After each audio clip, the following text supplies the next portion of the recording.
By the time I noticed the boots in the delivery photo, the man was already on my porch. He had not come for the food. He had come to see if I would open the door. I was 29, living alone in a rented duplex on the edge of a quiet neighborhood in Columbus. It was the kind of place where people waved from driveways but rarely learned your name. My job at the hospital billing office had gone remote 3 days a week, and on the other 2 I processed claims under fluorescent lights that made everyone look drained. My mom called every Sunday and asked if I was eating real meals. My older brother, Ryan, texted crime articles with no context, like that counted as caring. I teased him, but still checked my locks before bed because of him. That rainy Thursday, I finished work after 9, too tired to cook and too wired to sleep. I ordered pad thai, changed into sweats, and listened to rain tick against the kitchen window. When the app buzzed, I thought dinner had arrived. The duplex was small, but it had become mine in little ways. A crooked blue rug by the couch, a row of chipped mugs above the sink, lavender hand soap in the bathroom, because my mom always said a place felt less temporary when it smelled like something you chose. The neighbor on my left, Mrs. Alvarez, left for night shifts around 8 and usually came home after sunrise. The unit on my right had been empty for weeks, which made the walls feel thinner somehow. Still, I liked the quiet. After years of roommates, silence felt like proof that I was finally in charge of my own life. The delivery app said my driver's name was Marcus. I watched the little car icon crawl down Henderson Avenue while rain smeared the glass of my front door. At 9:47, the app flashed, driver arriving. I muted the TV and waited for the usual knock or bag rustle on the porch. Nothing came. The icon stopped in front of my house, then disappeared, and the room suddenly felt too still. I gave it a minute because delivery drivers were always juggling 3 orders and a phone with 10% battery. When no one knocked, I opened the front door just enough to let the porch light spill out. Rain blew sideways across the boards. My welcome mat was soaked and empty. I checked behind the planter, then leaned farther out and looked toward the driveway. No car, no taillights, no paper bag getting ruined in the rain. I shut the door, annoyed more than afraid, and messaged through the app that the food was missing. 3 minutes later, my phone buzzed. Delivered. The photo was blurry, taken at an angle, but it showed my porch, my mat, and the bottom edge of my red front door. I pinched the screen to zoom in, mostly to prove they had sent the wrong house. That was when I saw them. A pair of muddy boots, barely visible behind the left porch column, toes pointed toward my door, like someone had been standing there while I looked outside. My body reacted before my mind caught up. I slid the deadbolt over as slowly as I could, then turned the porch light off. The house dropped into darkness, except for the TV flickering blue across the living room wall. I muted it and stood there with my phone in my hand, staring at the door. For a few seconds, nothing happened. I almost convinced myself the boots were part of a shadow, a trick from the rain, and a bad camera. Then the knob turned. Not hard, not like someone trying to scare me. It moved gently, testing, then released. I backed away so fast my heel hit the coffee table. The person outside didn't knock, didn't call my name, didn't say they had the wrong address. I heard the porch board creak, then slow steps moving along the side of the house. A window latch clicked in the dining room. I covered my mouth and dialed 911 while climbing the stairs, every step feeling too loud. I locked myself in the upstairs bathroom, just as I heard the back gate squeal open. The dispatcher's voice became the only solid thing in world. She told me to sit low in the tub, keep the line open, and not answer any sound unless it was an officer calling my name. I could smell damp towels, shampoo, and the bleach cleaner I had used that morning. Downstairs, something pressed against the kitchen window. Then came the quiet scrape of metal on old wood. I thought of my mom's calls and Ryan's articles, ashamed of every time I had rolled my eyes. The sirens never came loud. Blue lights washed through the bathroom window, silent and sudden. An officer found him under my back deck, soaked through, lying flat in the mud. Later, at the ER, while a nurse checked my blood pressure, an officer said the man had been following delivery drivers, watching who opened doors alone. He had used my dinner as a test. I moved the next week. I still order food sometimes, but now safety is not a feeling I trust.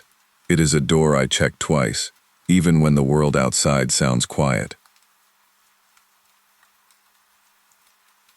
I bought the house in October, right after my 32nd birthday, with a loan officer smiling too hard, and my mother crying in the kitchen like I had just left for college again. It was a small ranch-style place outside Dayton, nothing fancy, but it had a fenced backyard, a detached garage, and a maple tree that dropped red leaves all over the driveway. I worked billing at a dental office, so most days were predictable. Coffee at 6:40, traffic by 7:15, home around 5:30, with my lunch container still in my bag. My neighborhood was quiet in that Midwestern way, where people waved from porches but didn't ask questions. Next door, Mr. Alvarez fed stray cats. Across the street sat the only ugly spot, an abandoned 2-story house with warped boards over the lower windows. One upstairs curtain was always hanging loose, sometimes cracked open just enough to look like a tired eye. I told myself old houses moved in the wind, but some evenings, walking up my steps, I felt watched. For the first few weeks, I tried making the place feel mine. I painted the living room a soft gray, hung cheap curtains, and bought a security camera system after my brother Aaron said, "You're single and stubborn. At least be single and stubborn with cameras." He came over twice to help mount them, grumbling with a drill in his mouth while I held the ladder. There was one over the porch, one facing the driveway, and one inside the detached garage, because the side door didn't always latch unless you shoved it with your hip. My mom called every Sunday to ask if I was eating real food. I lied and said yes while microwaving soup. The abandoned house became part of the background, like the cracked sidewalk or the barking dog 3 doors down. Still, small things bothered me. A muddy footprint near my trash cans after a dry week. My back gate unhooked one morning. The upstairs curtain across the street shifted whenever I came home, slow and slight, like someone letting go. That Saturday was the first full day I'd had alone in months, and I treated it like a vacation. I washed sheets, cleaned the fridge, and opened every curtain to let in the thin November sun. By evening it had started raining, cold little taps against the gutters, and the house smelled like lemon cleaner and frozen pizza. Aaron texted asking if I wanted to come watch a game, but I was already in sweatpants, half asleep on the couch. Around midnight, my phone buzzed so hard on the coffee table that I jumped. Backyard motion detected. I opened the app with one eye half closed. The camera showed rain shining on the deck, the fence, the dark square of the garage. Nothing moved. I almost blamed the maple branches until another alert popped up, this time from inside the garage. The live feed took a second to load. At first I saw my bike, storage bins, the pull cord hanging from the ceiling. Then I noticed a shape near the workbench, upright and still, facing the camera like it knew exactly where to look. I don't remember standing up, only the cold rush of my bare feet hitting the hallway floor. The garage feed froze, then went black, offline. My thumb slipped twice before I called 911. I locked my bedroom door, pushed the dresser in front of it, and whispered my address so quietly the dispatcher kept saying, "Ma'am, I need you to speak up." Every sound became something alive. Furnace clicks, rainwater in the downspout, the house settling around me like it was holding its breath. Red and blue lights finally washed across my ceiling. Officers searched the yard, garage, shed, closets, even under my bed after I admitted I was too scared to look. They found the garage side door open, the latch freshly bent, and wet prints on the concrete that faded near the alley fence. Nobody was there. Then an officer came back from across the street with his jaw tight and asked me, carefully, if I had ever been inside the abandoned house. They wouldn't let me go in, but I saw enough from my porch to understand that my life had cracked open. Flashlights moved behind the boarded windows. An officer carried out a plastic tub, then another. Later, a detective told me there were printed photographs inside, porches, backyards, bedroom windows, garages. Not just mine. Mine were the newest. Some showed my kitchen light on after work, my trash cans at the curb, my garage door open while Aaron installed shelves. One picture had me in the yard, blurry, holding a mug and laughing at something on my phone. They never found who took them. The house had no power, no clean fingerprints, and neighbors suddenly remembered seeing maybe a man, or maybe a car, but nothing useful. I stayed 3 more months because selling a house isn't as simple as fear. I slept with lights on, taped curtains shut, and jumped at every alert. When I finally left, I didn't feel brave. I felt wiser in the saddest way. A home is supposed to be where you stop looking over your shoulder, but I learned some shadows are human, and they only need you to stop paying attention. Back then, I worked closing shift at a little pharmacy, wedged between a laundromat and a pizza place on the east side of Columbus. It wasn't one of those bright chain stores with music playing and polished floors. It was narrow, old, and smelled like rubbing alcohol, printer ink, and whatever soup Marcy warmed up in the break room. Marcy was 50-something, divorced, loud in a comforting way, and she treated me like a son even though I was 27, and kept insisting I was fine. Mr. Patel, the pharmacist, was quiet and precise, the kind of man who aligned pill bottles by label height when he was anxious. I liked the routine: count drawers, lock the controlled cabinet, pull the metal gate halfway down, text my sister, leaving now, because she worried. My apartment was 15 minutes away, if I cut past the church and the bus stops on Grant. I told myself walking saved gas, and cleared my head, but that night the rain made every empty window look awake. It had been drizzling since dinner, the kind of cold rain that sneaks under your collar instead of falling hard enough to justify an umbrella. Marcy offered me a ride before she left at 10, but I stayed to help Mr. Patel finish inventory, because a shipment had come in wrong. "You sure?" she asked, keys jingling in her hand. "I'm good," I said, smiling like I wasn't tired enough to sleep standing up. By 12:18, I stepped outside and locked the pharmacy door behind me. The pizza place was dark, the laundromat machine spinning with nobody inside, and the streetlights smeared yellow across the wet pavement. I pulled my hood up and started walking. At the first bus shelter, across from the church parking lot, a man stood with his hands in the pockets of a dark rain jacket. Nothing about him screamed danger. He didn't stare, didn't move, didn't say a word. Still, as I passed, I noticed his shoes were pointed toward me, and that made my skin tighten. I told myself not to be weird. People waited for buses. People had bad nights. People stood under shelters in the rain, because that was what shelters were for. A block later, I glanced back and saw only the empty sidewalk shining behind me. That should have settled me, but it didn't. The rain muffled the world, making my own footsteps sound separate from my body. When I reached the second shelter by the closed barber shop, the man was there again. Same jacket, same lowered head, same hands buried in his pockets. My stomach dipped so hard I slowed without meaning to. He never looked up, and somehow that was worse than if he had. I crossed the street, pretending to check my phone, and called my sister.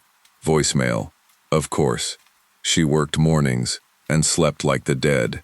I left a stupid message about rain and work, just to hear my own voice. Then, near the final bus stop before my building, I saw him waiting under the glass roof, rain dripping from his sleeves. I stopped walking, just stopped right there in the middle of the sidewalk with rain sliding down my face. The logical part of me tried to arrange the facts into something harmless. Maybe there were shortcuts I didn't know. Maybe I had mistaken 3 different men for one because I was tired. but his right pant leg had the same pale streak of mud near the ankle, and once I saw that, my body made the decision before my pride could argue. I walked faster, then faster still, keys clenched between my fingers like Marcy had taught me. My building was an old brick 3-story, with a buzzing lobby light and carpet that always smelled faintly damp. I punched in the code wrong once, cursed under my breath, then got it right. As the lobby door clicked shut behind me, another sound came through the rain. Footsteps. Not far away, not across the street, right behind me, reaching the entrance before the lock had fully caught. I took the stairs 2 at a time, lungs burning, trying not to make enough noise to tell him which floor was mine, even though there were only 6 apartments in the whole building. Inside, I locked the deadbolt, chain, and the cheap sliding latch my landlord said was mostly decorative. Then I killed the lights and looked through the peephole. The hallway was empty at first, yellow and still. A minute later, a shape stepped into view and stopped outside my door. He didn't knock. He didn't try the handle. He just stood there breathing softly enough that I wondered if I was imagining it. 10 minutes passed like that. When his footsteps finally moved away, I slid down the wall, shaking with relief, so hard my teeth clicked. Then metal scraped in my bedroom. My window faced the fire escape. I ran to the bathroom, locked myself inside, and called 911 while glass creaked in its frame. Police caught him halfway through the window, one muddy shoe on my floor. Later they said he'd followed late-night workers for months, waiting for someone to lead him home. I still walk fast in the rain, and I still look at bus shelters like they remember me. I had only been in Willow Creek for 6 weeks, which was long enough to learn the trash schedule, but not long enough to feel like I belonged. I moved there after my company went fully remote, trading my noisy 1-bedroom in Cleveland for a small beige rental house with white shutters and a maple tree that scratched the roof when the wind picked up. My mom loved the place from the pictures. "It looks peaceful," she said, which was her way of asking if I was lonely. I was, a little. I worked at the kitchen table most days, drank too much coffee, and waved at neighbors I didn't really know. Mark and Judy next door were the closest thing I had to friends on the street. Judy brought over banana bread my first week, and Mark once helped me drag a heavy Amazon box inside without making me feel helpless. That Saturday evening, they packed their SUV for a weekend trip. Judy called across the driveway, "You'll hold down the fort?" I laughed and said, "I'll try." Then their taillights disappeared, and the street went strangely still. I made a frozen pizza around 7 and ate it standing at the counter because I still hadn't bought a proper dining set. Outside, the air was warm and damp, the kind of late summer night where every sound seemed to travel farther than it should. A dog barked 2 streets over. A pickup rolled past too slowly, then turned at the corner. I told myself I was just adjusting. In the apartment, noise had meant people. Here, quiet felt like something waiting. Around 9, I was folding laundry in the living room when my doorbell rang. The chime made me jump so hard I dropped a towel. Through the peephole, I saw a man in a dark baseball cap standing with his hands raised a little, like he already knew I'd be nervous. "Sorry," he said through the door. "Wrong house. My bad." His voice sounded embarrassed, almost polite. I didn't answer right away. "No problem," I finally said.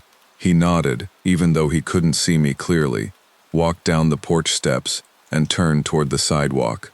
I watched until he passed under the streetlight, but something about his pace felt too calm. I called my mom after that, not because I thought anything was wrong, but because hearing her talk about normal things made the house feel less hollow. She told me my dad had burned garlic bread again, and that my nephew had learned to say truck in a way that sounded inappropriate. I laughed, but I kept glancing toward the front window. "You sure you're okay?" she asked. "Yeah," I said, just getting used to suburban silence. After we hung up, I checked the locks, more out of habit than fear. The front deadbolt clicked solidly. The back door in the kitchen had an old brass lock that stuck unless I lifted the handle first. At a little after 10, someone knocked on that back door. Not loud, just 3 steady taps.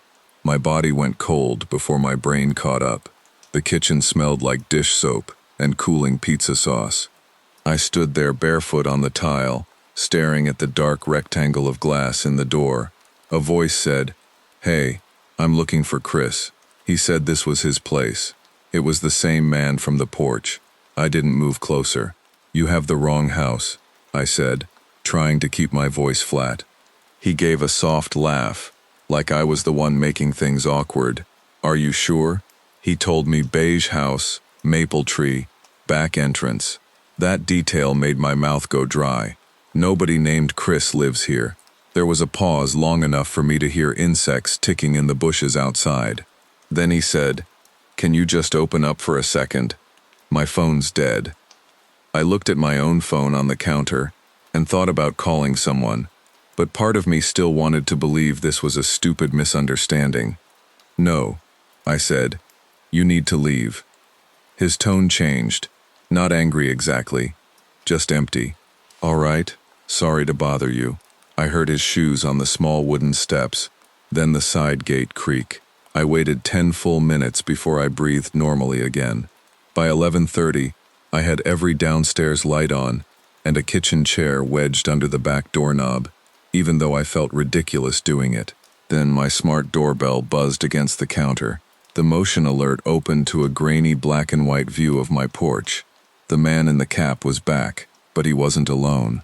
Another person moved along my side yard, crouching near the windows. A third shadow stood at the backyard fence, one hand on the latch. They weren't talking. They weren't drunk or lost. They were working. I called 911 with my thumb shaking so badly, I almost dropped the phone. The dispatcher told me to get upstairs, lock myself in a room, and stay quiet. I crawled into my office closet behind a stack of printer paper, listening to the house settle around me. Downstairs, the side gate clicked. Then came a soft scrape against glass. When the sirens finally rose in the distance, I heard feet pounding through wet grass, then car doors somewhere beyond the trees. Police found pry marks on a basement window and shoe prints in the flower bed. A detective later told me the first visits were tests, ways to see if I lived alone and whether I'd open the door. I moved 3 months later. I still work from home, but I keep my blinds closed now, and I never mistake quiet for safety. I moved to Ohio for a project management job that sounded better over Zoom than it felt in real life. The city was flat, gray, and polite in a way that made loneliness feel embarrassing. I rented half of an old Victorian on Maple Street because it had a porch, cheap rent, and a small office with morning light. My landlord, Mr. Kessler, was a soft-spoken retired electrician who wore tucked-in flannels and smelled faintly of coffee. He told me the attic was locked because the floorboards were bad. "Old houses make old house noises," he said, handing me the keys. I believed him because I wanted to. Most evenings, I worked late, microwaved dinner, called my mom, then watched TV until the room stopped feeling empty. By the second month, I knew every creak in that house, except the one that started at 1:03 every morning above my bed. At first, I treated it like a private joke between me and the house. I would look up from my pillow and whisper, "Settle down," like scolding an old dog. During the day, the place seemed harmless. Sunlight came through the wavy glass windows, dust floated over the hardwood, and the radiators clicked even when they were off.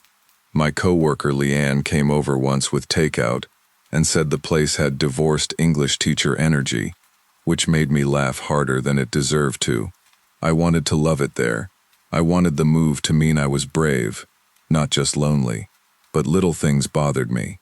A kitchen cabinet would be open after I was sure I'd closed it. The back hall smelled like wet leaves with the door locked. One morning, a letter from my mailbox sat on the entry table, damp along one edge, and I blamed myself for bringing it in half asleep.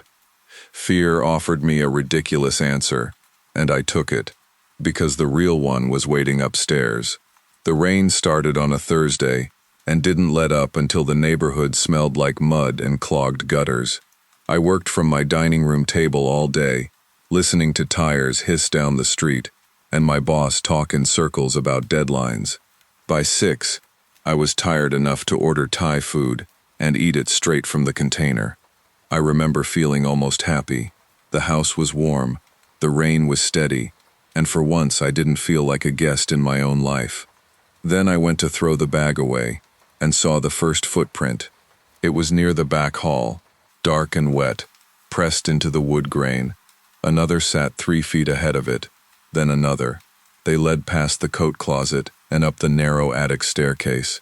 I stood there with the trash bag in my hand, waiting for my brain to explain it. My boots were dry by the door. My windows were locked. At the top of the stairs, the attic door sat open an inch, and the brass padlock hung from the latch, like someone had put it back for show. I did not run. I think that saved me. I backed into the kitchen one careful step at a time, keeping my eyes on that black crack of attic doorway. My phone was beside the sink, still plugged in. When the dispatcher answered, my voice came out so thin I barely recognized it. I told her someone might be inside my house. She asked if I could leave safely. I looked toward the front door, 15 feet away, and then I heard a board groan above me. "No," I whispered. She told me to hide and stay quiet. I crouched behind the living room sofa, where the carpet smelled like dust and old lemon cleaner. The house seemed to hold its breath with me. Then the attic door opened wider. A foot touched the first stair, then the next. Slow, patient, careful. Halfway down, the footsteps stopped. I saw a shadow bend, like someone was listening. My own breathing sounded enormous. Red and blue light finally flashed across the curtains, and the shadow moved back up fast. The officers found him behind old furniture under the slanted roof, wedged between a rolled rug and cracked dresser mirror. He wasn't wild-eyed or drunk. He was quiet, clean-shaven, wearing a gray hoodie with the sleeves cuffed. That made it worse. His backpack held canned soup, flashlights, gloves, a screwdriver, and mail from nearby houses. An officer showed me the roof vent later. It lifted from outside, hidden behind the chimney where no one on the street would notice. He had been coming in after dark, waiting above me, and leaving before morning. Sometimes, they said, he probably stayed all day. Mr. Kessler apologized on the porch, rubbing his hands until his knuckles turned red. I nodded because I had no energy left for anger. I packed before sunrise and left my dishes in the sink. For months afterward, every upstairs sound made my stomach drop. I used to think safety was a feeling a place gave you.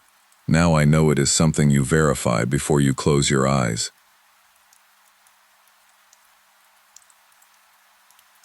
The first knock came from under the floor, slow enough to sound almost polite.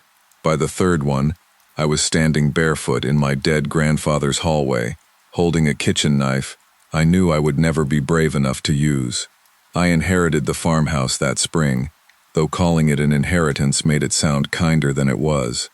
Grandpa Earl had spent his last years in a nursing home outside Topeka, angry at his lungs, the food, the nurses, and anyone who suggested selling the place. My dad wanted nothing to do with it. He said the house had eaten enough of our family's time.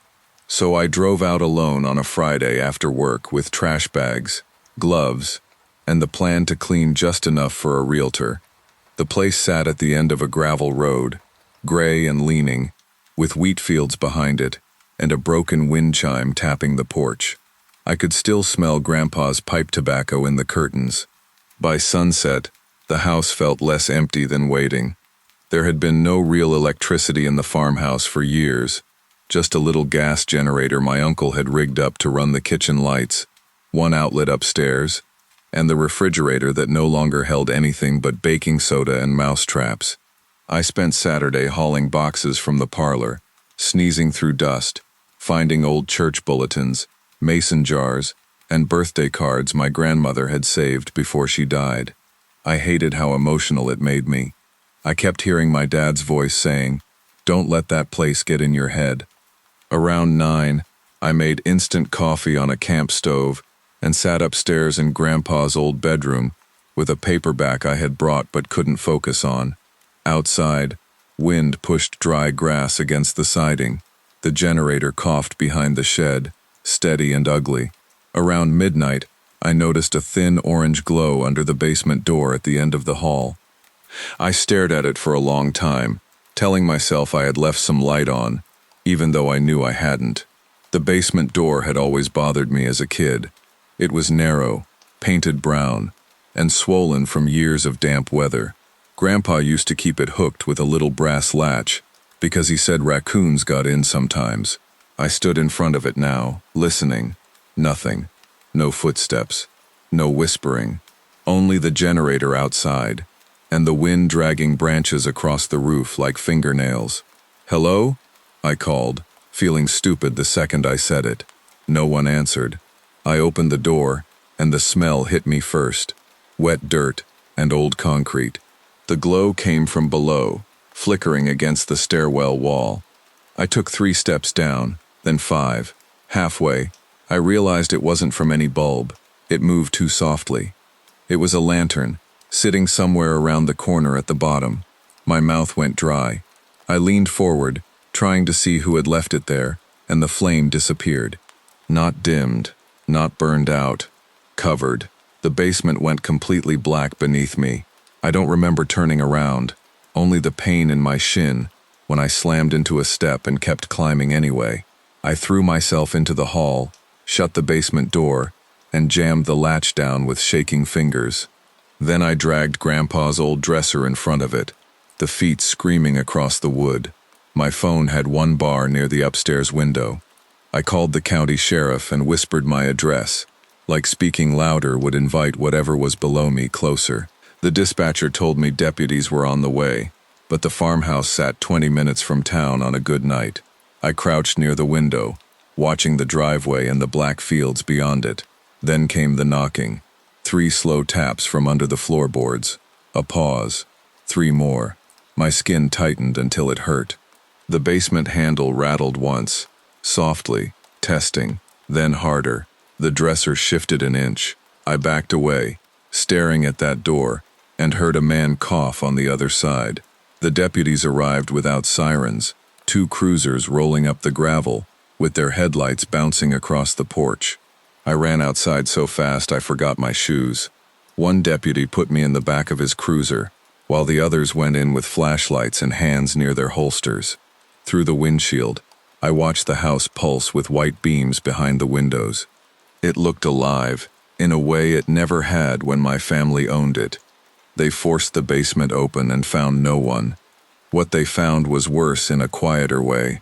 A panel behind the furnace, fresh scrape marks in the dirt, and a tunnel leading to an abandoned storm shelter hidden in the tree line.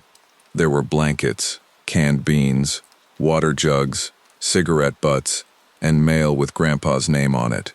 Whoever had been living there had slipped out before the deputies reached the shelter. A month later, I watched the farmhouse come down. I felt relief, but not peace. Some houses keep secrets. Mine had been keeping a person.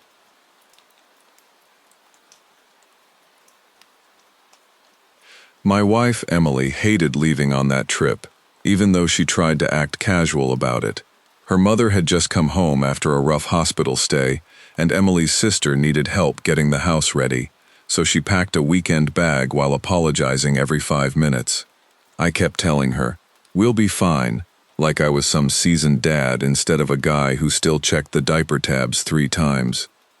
Our daughter, Lily, was 6 months old, all soft cheeks and tiny fists, the kind of baby who made tired people speak in whispers without meaning to.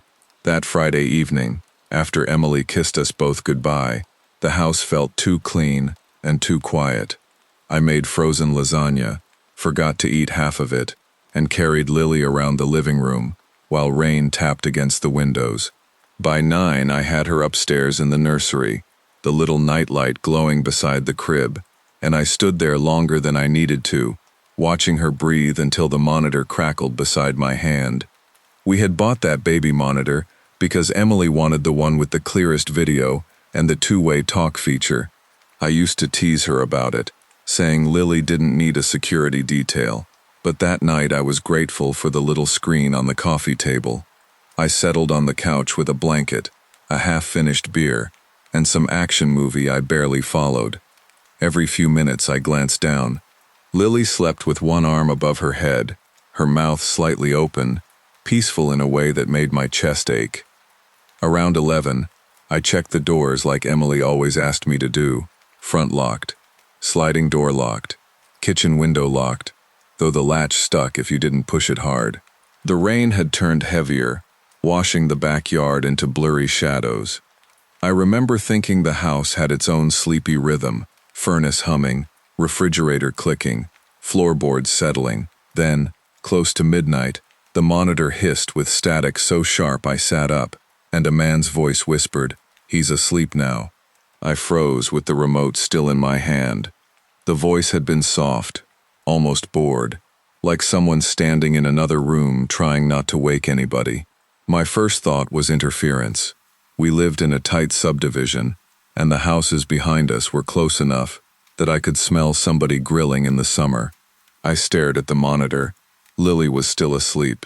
Nothing moved in the nursery except the slow pulse of the camera's night vision. "Great," I muttered, trying to sound annoyed instead of scared. I muted the monitor and listened to the house with my whole body. Nothing, just rain and the movie playing low. I almost texted Emily, but I didn't want to worry her or admit I was jumpy on my first solo weekend. Then the monitor lit up again even though I had muted it. A thin burst of static rolled out, followed by the same quiet voice, closer this time, whispering, "Lily's still sleeping." I ran upstairs so fast I hit my shoulder on the hallway wall. Lily's door was open exactly how I'd left it, and for one terrible second I expected to see a man bent over her crib. But the nursery was empty. Her stuffed rabbit sat beside the dresser. The laundry basket was still tipped against the closet. Lily stirred, made a tiny frown, and settled again.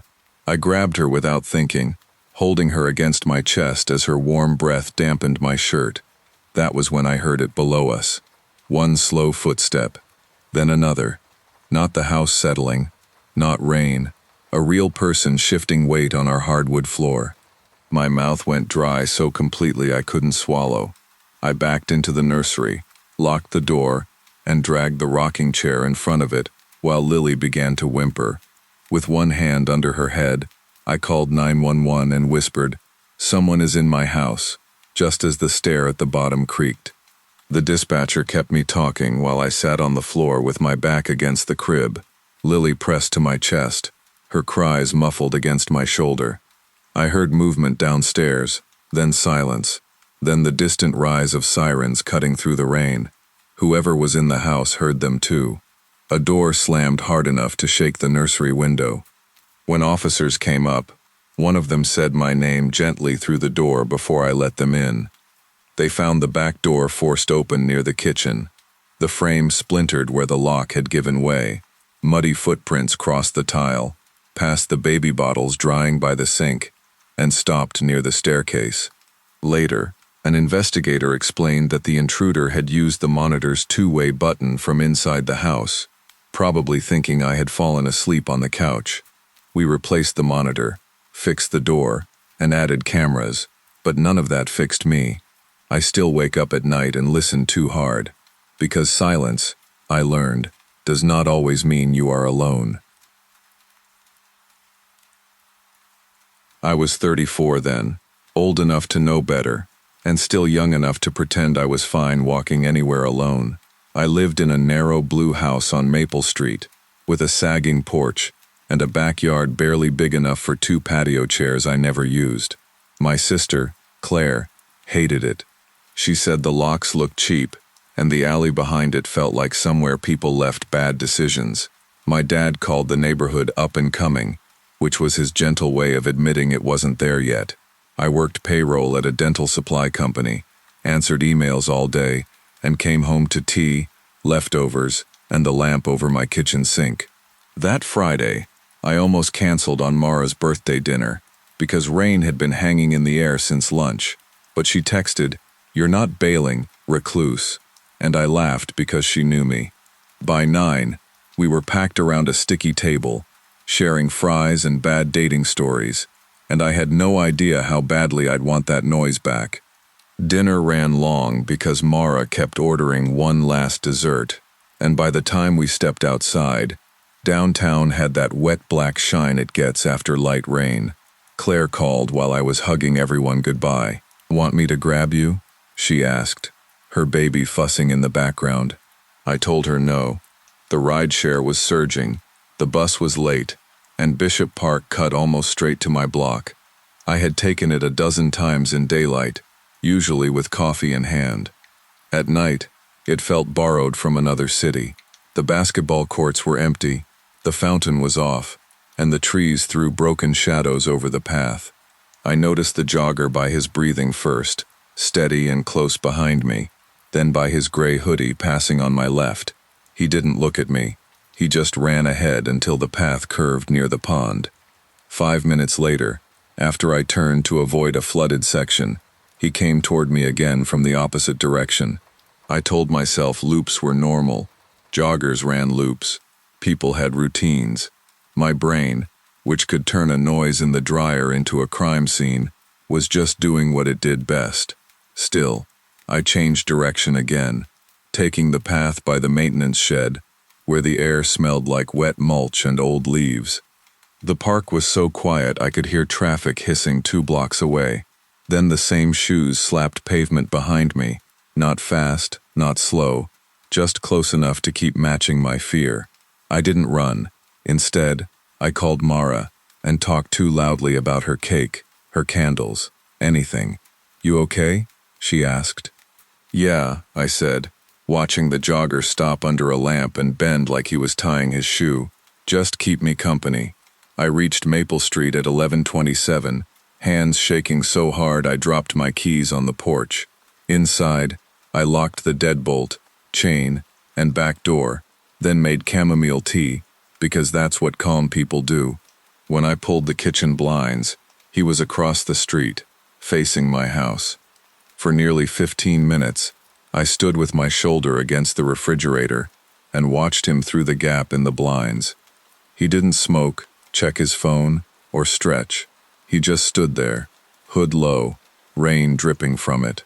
I texted Claire, then erased it, because I could already hear her panic. At 11:44, a car rolled by, and his head turned with it. When the street went quiet again, he was gone. I told myself he lived nearby, that I had turned a tired runner into a monster. I washed my mug twice, and went upstairs, leaving every light on. Around 1, the backyard motion lights flashed through my curtains. The glare filled the room like lightning. I crawled to the side window and looked down. The grass below my deck was torn up with muddy footprints. They circled the back door, crossed to the basement window, then curved toward the side gate. More prints sat under the kitchen window, deep and still looking. I called 911, whispering my address, and then every light in the house went dead. The silence after the power cut was worse than a scream. My furnace stopped. The refrigerator clicked off. The dispatcher kept saying, "Stay on the line," while I crawled into the hall closet with my knees pressed to my chest. My phone flashlight made a weak circle against coats and a box of ribbon. Downstairs, something tapped the dining room window, then another window, then the kitchen one, lifted an inch, and slammed shut against the lock. He was testing them, patient as a person checking fruit at a grocery store. By the time red and blue lights washed over my ceiling, I was crying without making noise. The officers found nobody, but beneath my deck they pulled out a black backpack, climbing gloves, duct tape, a cheap pry bar, and a sweatshirt soaked at the cuffs. One officer said, softly, "You did everything right." I didn't feel right. I sold the house 6 months later. I still take the long way home even in daylight, because safety is a habit I practice, one locked door at a time. I had lived alone for almost 3 years by then, long enough to have my own little systems for everything. Work bag on the chair by the garage door, keys in the blue bowl, shoes kicked off under the kitchen table even though I always promised myself I'd stop doing that. My house was small, a one-story ranch with a finished room upstairs that I used as an office, and an attached garage that made me feel safer than parking outside. My mom hated that I lived alone. She called every Sunday night and asked if I was being careful, which meant checking windows, not leaving the porch light out, and not trusting men who smiled too easily. My older brother, Nate, teased me for being cautious, but he still installed a brighter bulb over my driveway when I moved in. I worked at a physical therapy clinic, mostly front desk and insurance paperwork, and by Friday evenings, my brain felt like wet cardboard. That night, all I wanted was soup, a shower, and silence. I pulled into the garage after work, with 2 grocery bags cutting into my fingers and rain ticking against the roof, and I never noticed the garage door staying open behind me. I remember the house smelling like cold air and laundry detergent when I stepped inside. I had washed towels that morning and forgotten them in the dryer, so the whole kitchen had that warm cotton smell drifting in from the hallway. I set the groceries on the counter, fed my cat, Mabel, and listened to her complain like I'd been gone for a week instead of 9 hours. The clinic had been awful that day. A patient yelled at me over a copay, my manager cried in the supply closet, and by the time I left, my shoulders felt like they were nailed to my neck. I put a carton of eggs in the fridge, made tea I forgot to drink, and changed into sweatpants. Outside, cars hissed along the wet street. Everything felt ordinary in that tired, almost comforting way. Around 8, Nate texted me a picture of his kids eating spaghetti with sauce all over their faces. I laughed for the first time all day. Then, just as I was rinsing my mug, I heard a soft mechanical hum from somewhere behind me and realized what it was. The garage door. I had never closed it. My stomach dropped in that small, embarrassed way it does when you catch yourself being careless. I muttered, "Idiot!" under my breath, and walked toward the kitchen door that led into the garage. The rain had slowed, but I could hear water dripping from the gutters outside. Before I opened the door, I looked through the little square window in it. At first, all I saw was my car, the recycling bin, and the crooked shelves stacked with paint cans and Christmas decorations.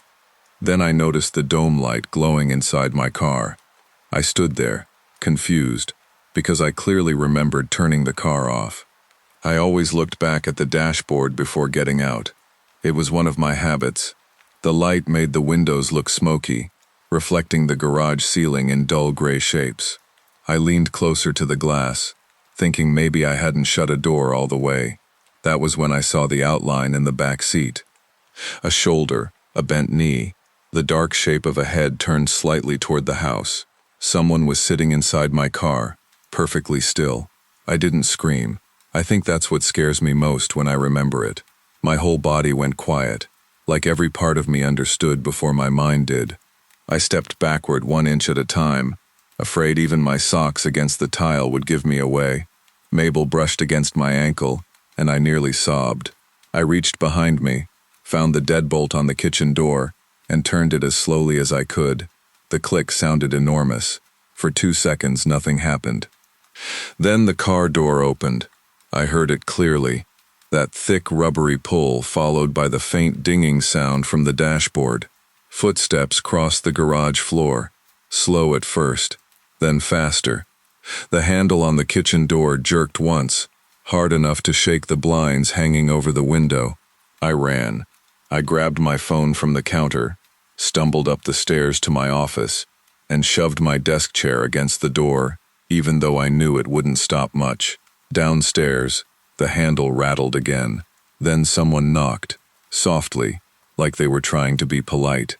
The dispatcher told me to stay upstairs and keep my voice low. I sat on the floor behind my desk, with one hand over my mouth, and the other gripping the phone so tightly my fingers cramped. Below me, I heard movement in the garage, a box shifting, something metal tipping over, then silence. That silence felt alive. Police lights finally flashed against my office wall. red and blue sliding over framed photos and unpaid bills. Officers surrounded the house and ordered whoever was inside to come out. He didn't.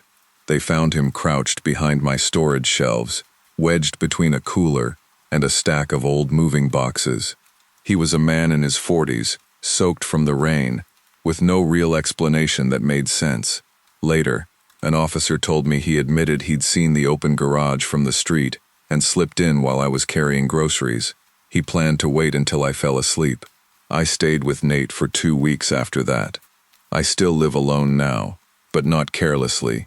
I close the garage before I unbuckle my seatbelt. Safety, I learned, isn't paranoia. Sometimes it's the thin locked door between your life and someone waiting in the dark. I had been driving trucks for 11 years when the night I cannot explain finally caught up with me.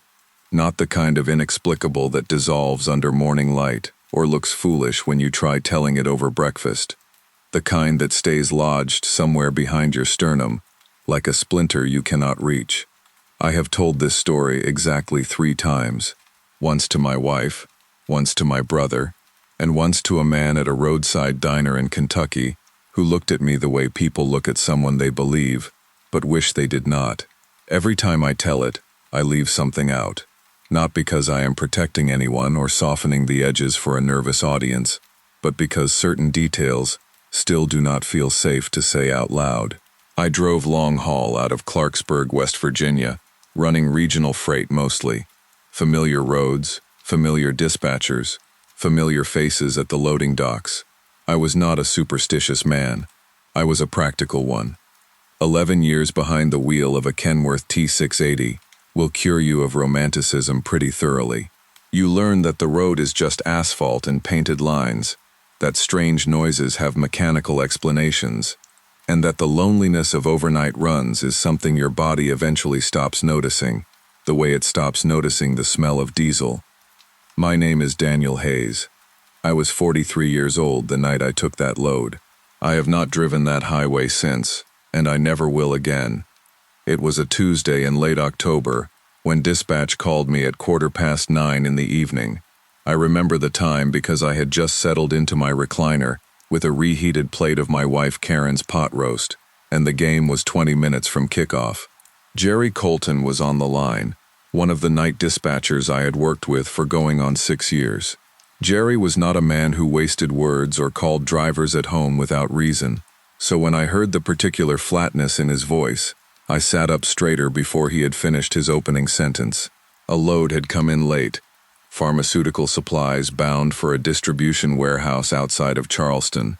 The driver originally assigned, a guy named Pete Sorrells who had been running that corridor for longer than I had been with the company, had refused the job without giving any explanation beyond the words, "Not that one."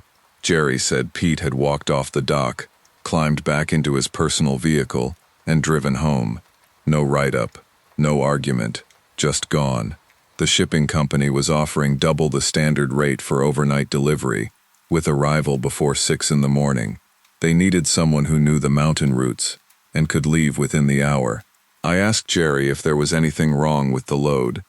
He said the manifest was clean, the trailer had been inspected, and everything checked out on paper.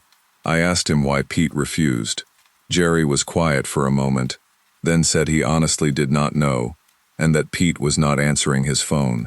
Double pay was double pay. Karen gave me the look she always gave me when a job felt slightly off to her, that quiet, watchful expression she never translated into words, because she trusted my judgment even when she disagreed with it. I kissed her on the cheek, changed into my work clothes, and was on the road by 10:15. The first 2 hours were ordinary in every way that matters. Route 19 north to the interchange, then cutting southeast into the mountains on roads I had driven dozens of times in all kinds of weather. The October air was cold and clear, which made for good visibility and dry pavement. My coffee was fresh from the thermos Karen always filled for me without being asked. The radio was running a late sports program out of Morgantown, and I was comfortable in the way that experienced drivers get comfortable, alert but settled, the truck an extension of my own body. I passed through 2 small towns and a stretch of forest that went on for about 12 miles without a gas station or a light source of any kind. Normal mountain driving. I had done it 100 times. I was not thinking about Pete Sorrells or his refusal. I was not thinking about anything except the road ahead, and whether I would make good time on the grade coming up past the county line. That was when I pulled into the way station.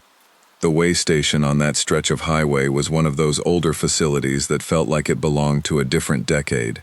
Low concrete building, a single floodlight mounted above the scale pad, a narrow strip of gravel for drivers to park while paperwork got checked. At that hour, the booth was unstaffed, which was common enough on overnight runs through that corridor.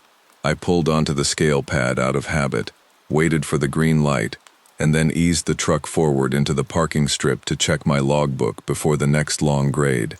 I poured a second cup of coffee, made my entries, and was reaching for the radio dial when I heard it. Footsteps. That is the only word for it, though I turned it over in my mind for weeks afterward trying to find a better one. A steady rhythmic sound moving along the passenger side of the truck, gravel shifting under something with weight behind it, slow and deliberate, moving from the front axle toward the rear of the trailer. I set my coffee down. I sat completely still. The sound continued, unhurried, the way a person walks when they are not trying to get anywhere quickly. When it reached the back of the trailer, it stopped. I waited 30 seconds, that felt considerably longer. Then I reached up and switched on the exterior camera display mounted above my dash. The way station had its own fixed security camera on a pole near the booth, and I could see the gravel strip clearly in the floodlight. Nothing was there. Not an animal, not a person, not anything. Clean gravel, my truck, empty air.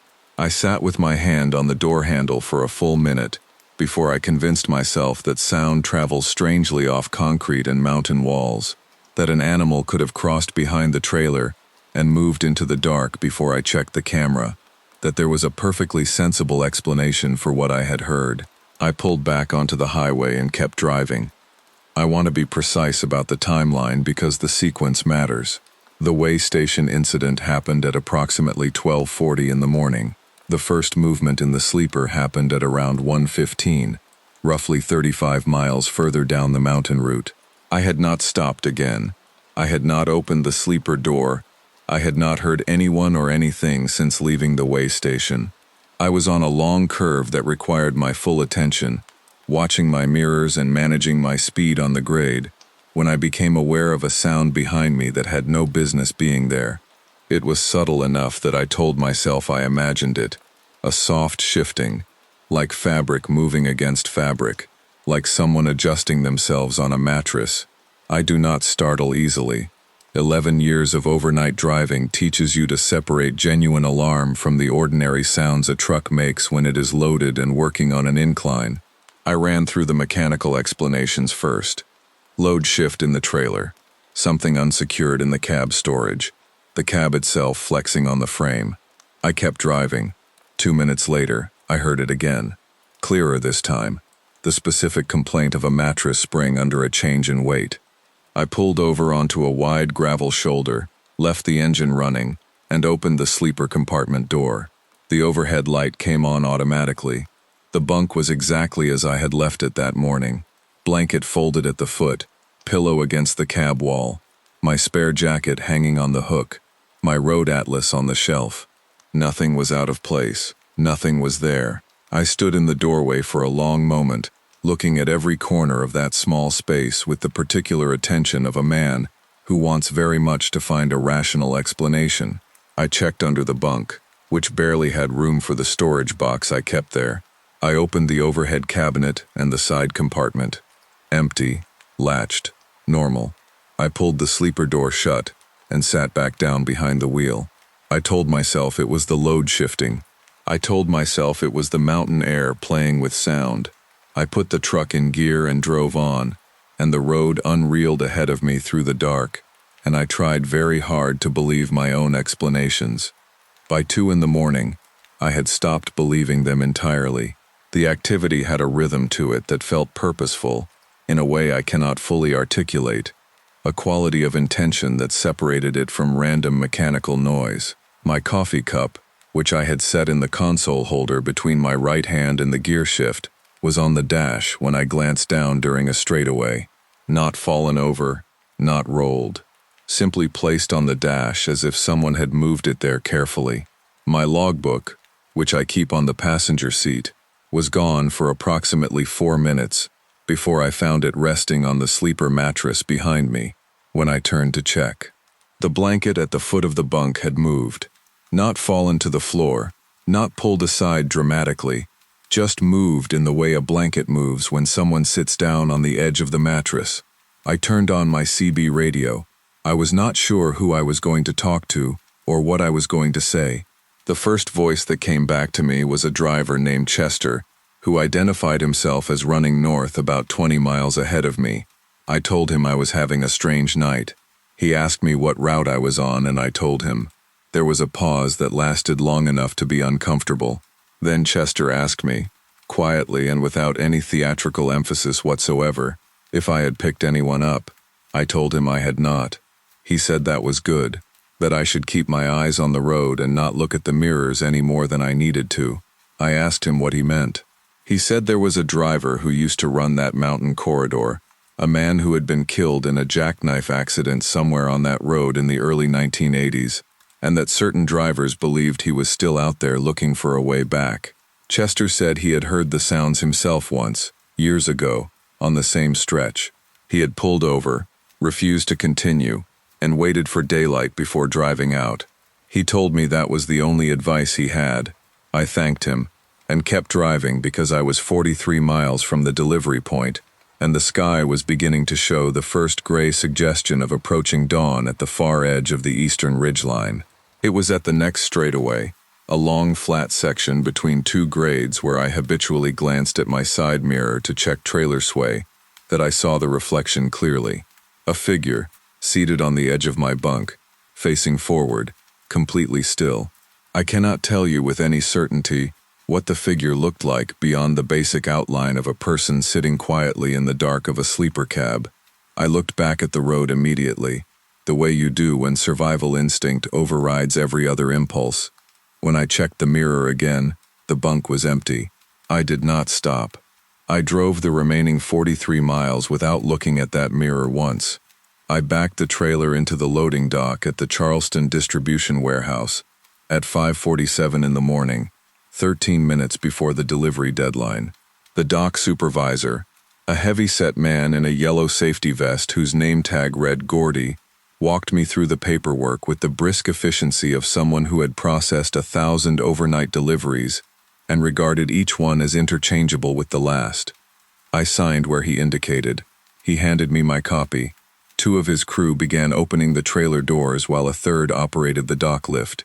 I was leaning against the cab, drinking the last of my cold coffee, and thinking about nothing except a bed and several hours of uninterrupted sleep, when Gordy came back around the side of the truck, with a look on his face that I recognized as the specific expression people wear when they are deciding whether to say something.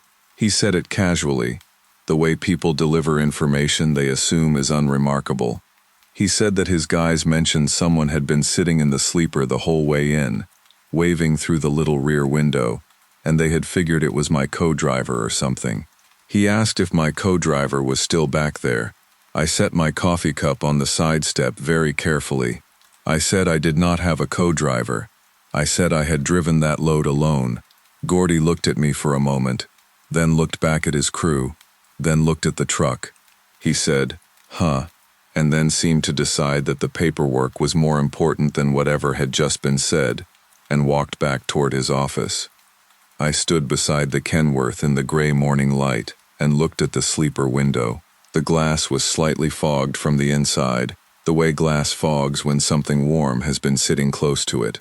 I called Karen from the dock parking lot. I told her I was done with long haul. She did not ask me why. She just said she would have breakfast ready when I got home. I turned my resignation in by phone that afternoon and never drove that highway again. There is something the road teaches you if you spend enough years on it, and it is not what most people expect. It does not teach you that the world is large and mysterious and full of wonder, though perhaps it does that too. Mostly it teaches you that the line between the ordinary and the inexplicable is thinner than anyone is comfortable admitting, and that some questions are not answered by pressing further into the dark. I do not know what shared that cab with me on that October night. I do not know whether Pete Sorrells understood something I did not, or whether Chester's story about that old crash was true, or whether the figure in my mirror and the shape in that warehouse window were the same thing, or two different things, or nothing at all. What I know is that the warehouse workers saw it too, from the outside, in the early morning light, with no reason to invent it. What I know is that some loads are refused for reasons that make no sense on paper and complete sense in practice. What I know is that there are roads that carry more than freight, and that the wisest thing a person can sometimes do is simply pull over, sign the paperwork, and go home. My name is Brandon Calloway, and I was 31 years old the summer we drove to Las Vegas for Kyle Mercer's bachelor party. Kyle was marrying a woman named Dana who was, by every reasonable measure, too good for him, and Kyle knew it and said so regularly, which was one of the reasons we all liked him so much. The five of us had been friends since high school in Kansas City, the kind of friendship that survives college and different cities, and years of sporadic contact because it is built on something more durable than proximity. Kyle, Ethan Marsh, Lucas Freed, Owen Darby, and me. We had talked about doing a proper trip together for years, the kind that requires actual coordination and a shared calendar and someone responsible enough to book the hotel before the good rooms disappear. That someone was always me, which is why I was driving and why I am the one telling this story. We left Kansas City on a Friday morning in late June. 5 grown men crammed into my Chevy Tahoe with a cooler of drinks in the back and enough luggage for a 2-week vacation despite the fact that we were gone for 3 nights. The mood was exactly what you would expect. Lucas had made a playlist that nobody except Lucas fully endorsed. Owen had already started on the road snacks before we cleared the city limits. Ethan, who worked as a high school history teacher and maintained a certain dignity about it, was reading a paperback in the back seat with the focused expression of a man determined not to participate in whatever was happening around him. Kyle was in the passenger seat beside me, wearing a novelty sash that Dana had packed into his bag as a joke, alternating between grinning at his phone and pointing out landmarks that were not interesting. For the first several hours, everything was exactly as it should have been. We made good time through Kansas on the interstate, stopped once for gas and food outside of Salina, and were feeling generally excellent about the weekend ahead when the first closure sign appeared. A digital highway board 3 miles ahead of the Colby interchange read both westbound lanes closed, 37-mile detour, follow marked route. I said something I will not repeat here, and Lucas said it louder, and we followed the detour signs off the interstate onto a state route that none of us had ever heard of. The state route was the kind of road that exists in the middle of the country, in large quantities, without anyone who does not live nearby ever needing to think about it. 2 lanes, flat, straight, surrounded on both sides by farmland that stretch to the horizon, with the particular indifference of land that has never needed to impress anyone. The detour signs were clear for the first 40 miles, and then became inconsistent in a way that made me slow down at every junction to verify we were still on the correct path. Cell service had been unreliable since we left the interstate, and disappeared completely somewhere around the 2nd hour on the state route. The GPS on my phone was working off a cached map that did not include every small road in rural western Kansas, which meant I was navigating partly by the direction of the sun, which was setting ahead of us, and partly by following the larger road at each intersection and hoping for the best. We stopped for gas at a small station attached to a grain elevator outside a town of perhaps 400 people, and the attendant, an older man who seemed mildly surprised to see out-of-state plates, told us the next station was about 60 miles further and that we should have enough to make it if we were not running low. We were not running low. We continued west as the sun finished setting, and the farmland went dark around us, and the road ahead was lit only by my headlights and the occasional distant security light on a grain bin or equipment shed. By midnight, the easy atmosphere in the car had shifted into something quieter, without anyone deciding to shift it. Lucas had turned the playlist down several hours earlier. Ethan had put his book away. Owen was asleep against the rear window, and Kyle was checking his phone periodically, with the automatic gesture of someone who knows the signal is gone, but keeps looking anyway. I had not seen another vehicle in either direction for somewhere between 20 and 30 minutes, which in daylight on that road would have been unremarkable, but in the dark felt like a different kind of isolation. I made a comment about it, something about how we were officially in the middle of nowhere, and Kyle said at least nobody could bother us out here, and that was the exact moment the red and blue lights appeared in my rearview mirror. My first feeling was simple annoyance, the standard reaction of someone who believes they have done nothing wrong and is about to lose 15 minutes proving it. I checked my speed, which was 2 miles under the limit, signaled, and pulled onto the gravel shoulder the way I had been taught to do. We all sat up straighter automatically, Owen waking without being told, everyone moving their hands to visible positions out of the collective instinct that comes from being raised in a country where you understand the protocol for these situations. I said it was probably just a routine check, out-of-state plates on a back road at midnight, and they all agreed, and we waited for the officer to approach. He did not approach for several minutes. That was the first thing. I watched in the mirror, and the vehicle behind us sat with its lights running, and nobody got out. The lights themselves were wrong in a way I could not immediately identify, and then could. They were too dim. Police emergency lights are built for visibility, designed to be seen from distance in all weather conditions. These were visible but muted, like the lights on a vehicle where the system was partially failing or had been deliberately altered. The SUV behind us had no visible markings that I could make out in the mirror, no unit numbers on the door, no light bar of the kind mounted on every state patrol vehicle I had ever seen. There was a single portable light unit in the windshield, the kind available for purchase at auto supply stores. Kyle said something quiet, and I nodded without responding.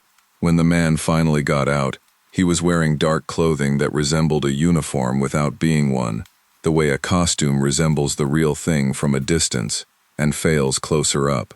He walked to my window and I lowered it, and he said good evening and asked where we were headed. His voice was calm. His face was neutral. He was not wearing a visible badge. I told him Las Vegas, and he nodded and asked where we were staying. I told him, and he wrote something down on a notepad and asked if anyone was expecting us that night.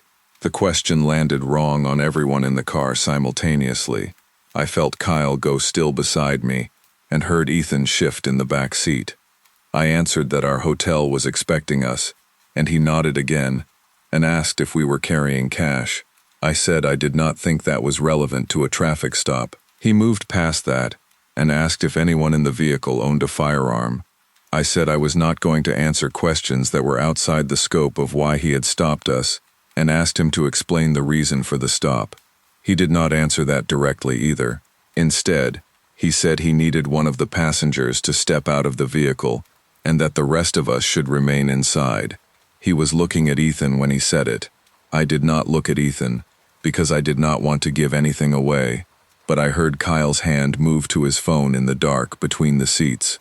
I said, in the most level voice I could produce, that before anyone exited the vehicle, I was going to call 911 to verify the stop and confirm his badge number and department, and that this was our right, and we were exercising it. I already had the phone in my hand. The change in him was immediate and total, in a way that I have replayed many times since. He did not argue. He did not threaten. He did not ask another question. He simply looked at me for 2 seconds, with an expression I cannot fully describe, except to say that it was not the expression of a man caught in a misunderstanding. It was the expression of a man recalculating. Then he turned and walked back to his SUV, at a pace that was unhurried but purposeful. And before I had finished dialing, the lights behind us went dark, and the vehicle pulled out onto the road and accelerated into the west, and was gone. I sat with 911 ringing on my phone, and looked at Kyle, and Kyle looked at me, and neither of us said anything while the dispatcher picked up and asked for my emergency. I told her we had just been approached on a state route in western Kansas by someone in a vehicle with emergency lights who had not identified himself as law enforcement and had asked several concerning questions before leaving when I told him I was calling to verify the stop. She took our location from Kyle, who had sent it to his brother during the stop and still had the coordinates on his screen, and she told us to stay where we were. Real state troopers arrived in just under 20 minutes. The trooper who spoke with me was a woman named Sergeant Welch, who had the precise, careful manner of someone who had taken statements in difficult situations many times before. She confirmed, without hesitation, that there were no law enforcement vehicles assigned to that stretch of highway that night. She took detailed descriptions of the man and the vehicle and then told us, in the measured tone of someone delivering information that is serious, without being designed to alarm, that there had been several similar reports in the region over the past 18 months. A man in a vehicle fitted with aftermarket emergency lights had been stopping travelers on isolated roads late at night, asking questions focused on cash, firearms, and whether anyone knew the traveler's whereabouts. In each reported case, the individual had left when the traveler either called or threatened to call 911. In one case, he had not left immediately, and that case was still under active investigation. She did not give us details about that one. She told us we had handled the situation correctly, and that we should continue to our destination and file a written report when we reached Las Vegas, which we did. We made Las Vegas by 4 in the morning and sat in the hotel room for an hour before anyone felt like sleeping. The weekend happened. Kyle got married 2 months later. We have all continued living our ordinary lives in the years since, and none of it looks different from the outside. But none of us pull over automatically on empty roads anymore. We talked about it as a group, not formally, but in the way that people who have shared something significant talk about it, in pieces, over time, until a shared understanding forms. If a stop feels wrong, if the lights are wrong, if the questions are wrong, you drive. You keep your doors locked, and you drive toward light and population, and you call 911 while you are driving, and you tell the dispatcher where you are going and why. A real officer will understand. A real officer will follow you to a safe location. The man who does not follow you to a safe location, who turns off his lights and disappears the moment you reach for your phone, was never there to enforce any law that was written to protect you. The road is long, and most of it is safe, and most people driving it mean nothing except to get where they are going. But the middle of nowhere is called that for a reason, and the most important thing you can carry on an empty highway at midnight is the willingness to trust what does not feel right, even when everything visible is telling you to comply.